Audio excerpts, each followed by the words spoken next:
English Unveiled. Mastering questions with modal verbs. Hello, learners. Welcome back to our series on intermediate grammar. Today, we're going to dive into a fascinating part of English language learning, specifically focusing on forming questions with modal verbs. By the end of this video, you'll be confident in creating and understanding questions with modal verbs. So, let's get started. Firstly, let's revisit what modal verbs are. They're special verbs that express necessity, possibility, permission, or ability. Common examples include can, could, may, might, must, shall, should, will, and would. What makes them special is they don't change their form like regular verbs, and they are always followed by a base form of a verb. Moving on, let's see how questions with modal verbs are structured.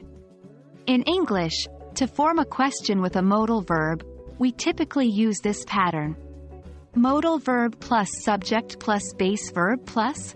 For example, can you swim? It's pretty straightforward, isn't it? Just remember, the modal verb always comes first, followed by the subject, and then the base verb. Now, what if we want to ask a negative question? We use not with the modal verb. Here is the structure. Modal verb plus subject plus not plus base verb plus. For example, shouldn't we start now? But remember, when you're using can, the form changes slightly to can't, such as in the question, can't you see? Lastly, let's discuss about tag questions. Tag questions are those little questions we add to the end of a sentence, right? Here's how we can create tag questions with modal verbs. Statement plus modal verb plus nt, if statement is positive, or modal verb, if statement is negative, plus subject. For example, you can swim, can't you? Or, you can't swim, can you? Remember, the modal verb in the tag question matches the modal verb in the statement, and the polarity reverses. If the statement is positive, the tag question is negative and vice versa.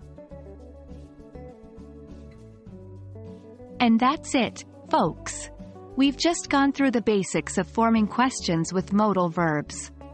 It may seem a bit tricky at first, but with practice, it'll become second nature to you. Remember the structures we've gone through and practice them as much as you can. Until next time, keep learning and keep practicing. Happy studying!